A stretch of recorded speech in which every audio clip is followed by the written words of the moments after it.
Hello and welcome back to another episode of Chrono Royals. You know, everyone thinks that the king has power, that he can strip titles, erase names, fix scandals with the stroke of a pen.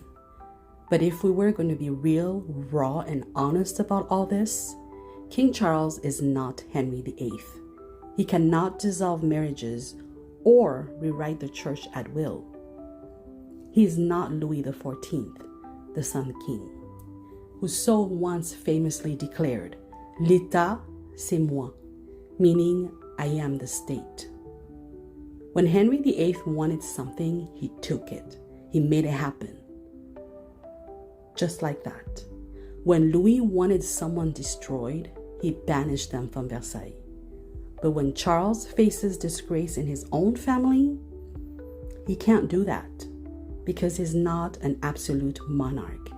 He is a constitutional monarch, and that means his power ends exactly and precisely where Parliament begins.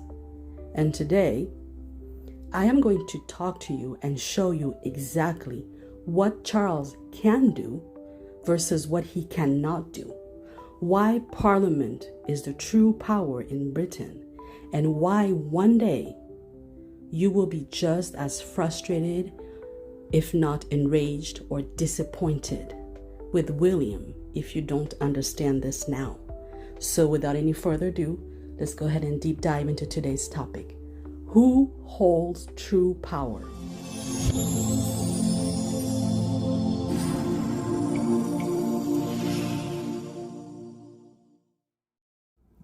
All right, let's go ahead and dive right in. First off, what can King Charles actually do? And you're going to want to pay attention to all of this because this I'm about to share with you is going to enlighten you in many ways. This is going to answer a lot of your questions and is going to alleviate a lot of your frustrations as well. So definitely pay attention. So what can King Charles actually do? Well, he can perform ceremonial duties such as opening Parliament, representing Britain abroad, giving royal assent to bills, though by convention he never refuses. He can strip things in his gift, such as royal patronages, honorary military roles, and public use of HRH. That's exactly what happened to Andrew in 2022, and then subsequently as well to Prince Harry as well. He controls household matters, who lives in grace and favor housing, who gets invited to the state occasions, who sits in the front row and who does not. He can issue letters patent for matters inside his prerogative, adjusting the HRH styles for his descendants, creating or revising orders of merit. He also uses soft power, private weekly meetings with the Prime Minister, subtle influence in speeches, and his symbolic role as a unifying figure. So yes, the king does have power, but it is symbolic and ceremonial. He can shrink someone's platform, someone's visibility. He can reduce their visibility literally to almost down to nothing. But he cannot rewrite the law. Now, I know what some of you are already thinking when it comes to Prince Andrew. You're going to say, well, wait a minute, wait a second. Doesn't Prince Andrew still have the Order of the Garter? Why hasn't that been stripped away? And that is a valid and fair question because I thought about this as well. I was like, how come the Queen was able to strip everything except that? And that has always lingered in the back of my mind. Did some research and found some answers. I'm going to share them with you. You see, the Order of the Garter is the oldest and most prestigious order of chivalry in Britain. It was founded in 1348, and it is the highest personal honor the sovereign can grant. And unlike dukedoms or peerages, it is in the monarch's personal gift. So technically, yes, Charles can remove Andrew from the Garter. It is within his prerogative, just as it was within the Queen's prerogative. Let's not forget, the Queen had the chance to do it and she did not. So what gives Charles the authority to do so? You see, let's not conflict here. Let's not conflict the two. Charles is very much following the Queen's precedents, okay? But here's the catch. Removal from their garter is almost unheard of. It would be a nuclear option with no modern precedent. Instead, the palace has taken the same Versailles punishment I've talked about in my previous video. So if you've missed that, definitely go back and watch my previous video. The Versailles punishment approach we've talked about. Andrew is technically still a knight of the garter, but he was quietly kept out of the 2022 public procession, and he won't be showcased again. As you've seen, he has not participated in any, not even the recent one. In other words, he has the honor in name only, but he is stripped of its glory. The strategy is to suffocate with irrelevance rather than ignite a new scandal, a brand new scandal, by outright removal, even if that removal will ease your pain today. Remember, the monarchy always plays the long game, never short-sighted. So yes, Charles can remove it, but he hasn't, and neither has the Queen, because the monarchy prefers quiet shame over dramatic expulsion. Plain and simple. All right, now that we've talked about what the king can do, we're going to switch gears and talk about the things he cannot do. And this is where it's vital for you to pay attention, because this is going to alleviate a lot of your rage, a lot of your pain and suffering, and this is going to answer a lot of your questions. And so many people out there have these questions that are going unanswered because nobody's taking the time to fully, truly examine and dissect them one by one. So let's go ahead and see what the restrictions are. He cannot strip a peerage or dukedom. Not Andrew's Duke of York, not Harry's Duke of Sussex, not Meghan's Duchess of Sussex, or Fergie's Duchess of York. Those are peerages enshrined in law. Only Parliament can take them away. He cannot change the rules of succession, which are locked in by statute, from the Act of Settlement of 1701 to the Succession to the Crown Act of 2013. He cannot remove Andrew or Harry as counselors of state on his own. That's why in 2022, Parliament had to pass the Counselors of State Act to add Princess Anne and Prince Edward, effectively sidelining the others without deleting them. They weren't deleted, but two more were added, meaning that those two that were sidelined, they could be used or they don't have to be used. Very plain and simple. He cannot refuse royal assent in practice. Yes, technically the monarch signs every bill into law, but by convention, the monarch has not refused since 1708. To do so now would trigger a constitutional crisis. He cannot change laws, not tax law, not immigration law, not criminal law. That power belongs entirely to the elected government, the Brits elected, the people, the British people elected into power. That is not up to King Charles. So there's a big difference there too. And he cannot use letters patent to override Parliament. They're a tool for honors and styles, not for overturning acts of law. So technically, the king may be the face of the state, but Parliament is the engine of it. Now, I'm going to address another question I know many people are asking all over social media across various comment sections on so many various platforms, mine included. And the question is, why is Andrew still on the royal website? Why can't Charles just delete him from there? Well, here's the truth. The royal website is not personally run by the king. It is managed by the royal household's communication office, and it is treated as a public archive, not a popularity scoreboard. Yes, technically they can, and they have de-emphasized. They've rewarded Andrew's section in the past tense. They've stripped working royal status. They've minimized his visibility all the way down to the bottom.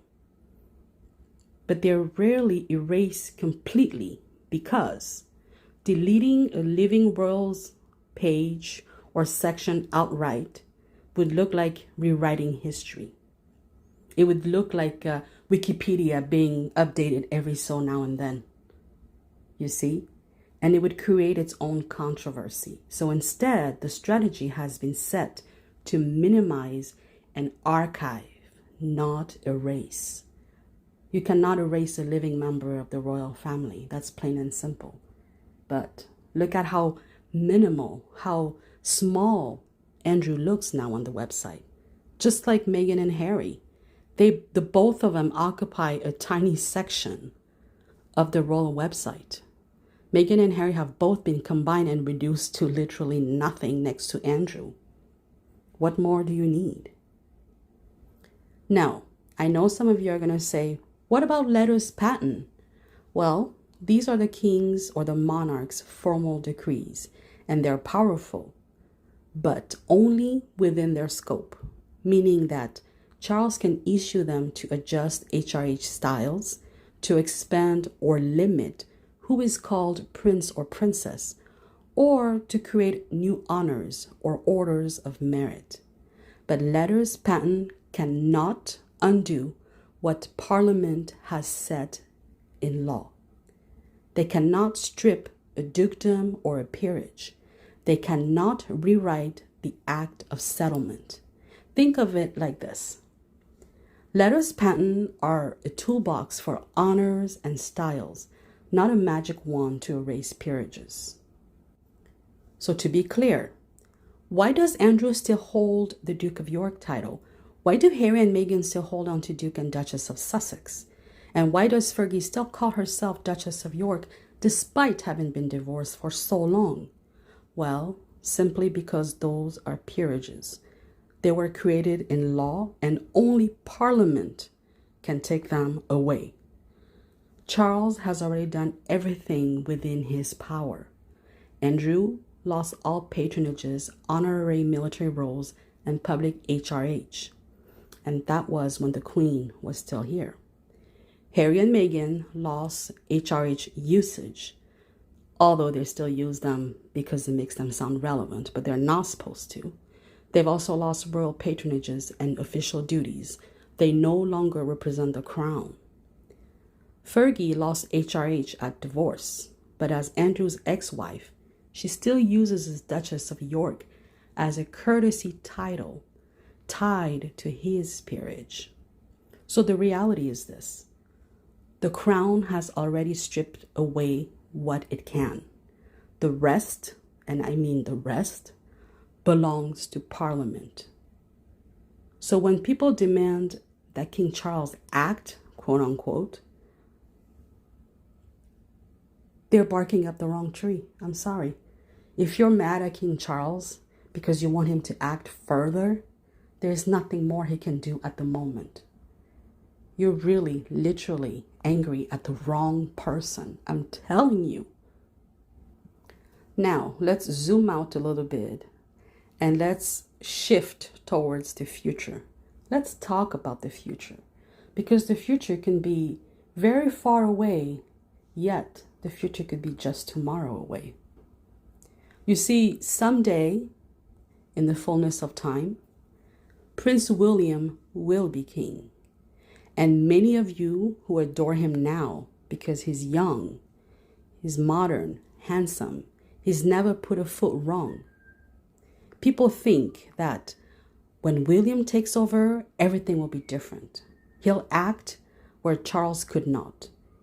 You see, the majority of people's sentiment tends to lean towards the fact that they see Charles as weak and William as strong. And yes, indeed, William is strong. However, no matter how strong one is, that is not how it works. You see, when William takes the throne, he too will be a constitutional monarch. He will inherit the exact same limits and conditions, the exact same conventions. He will be the face of the crown, but not the hand on the law. And here is the danger.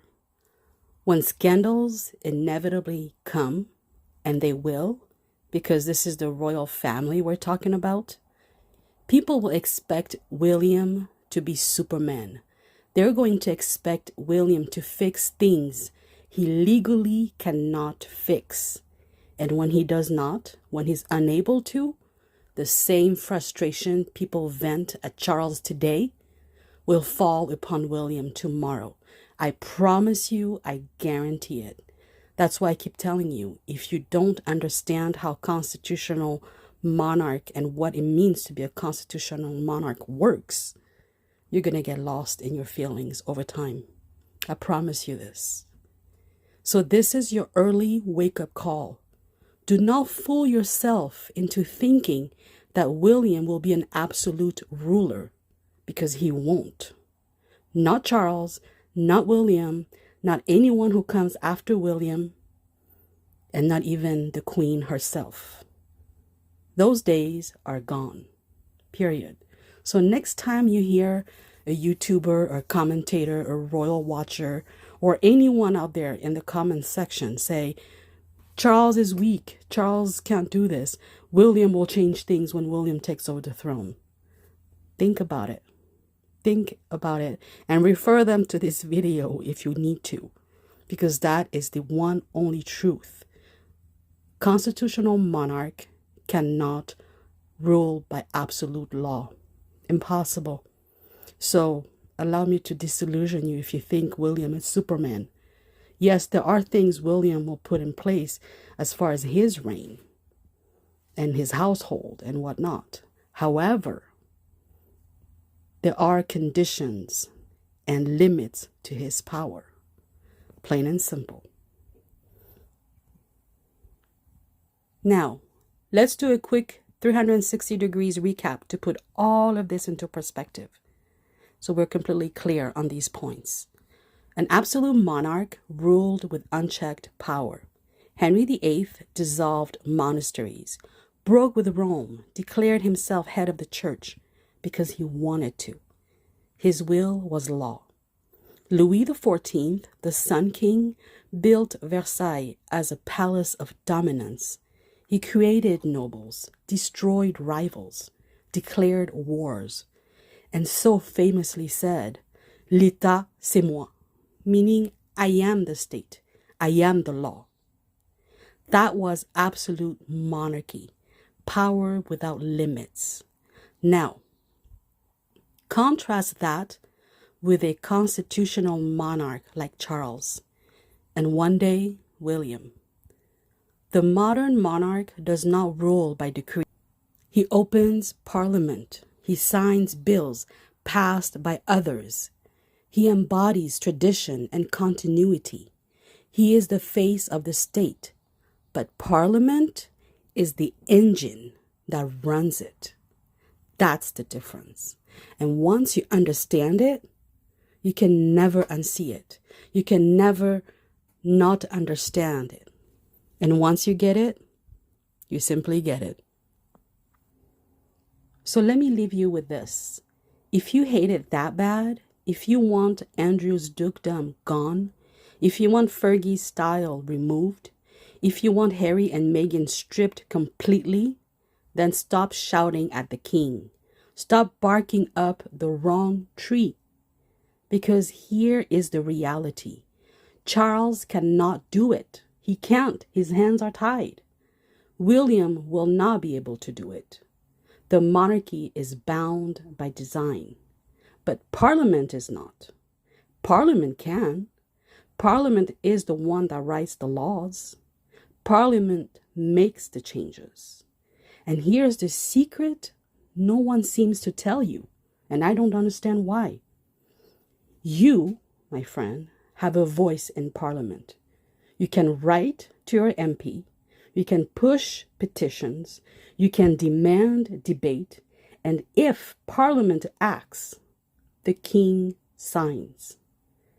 That's how constitutional monarchy works. So don't waste your outrage on the throne or aim it at the king. Aim it at Parliament. The true seat of power is Parliament. All right. Thank you so much for watching another episode of Chrono Royals. I truly appreciate every one of you who tunes in for these deep dives into history, monarchy, and power. If you found this video helpful, hit the like button, share it with others who need to hear the truth, and don't forget to subscribe so you don't miss future commentary. Now I want to hear from you. Do you think Parliament should act to remove these titles? And if so, how do you think it should be done? Do you personally have the power to do what it takes to get it done? If you're this enraged, what are you going to do? What are you going to say to Parliament?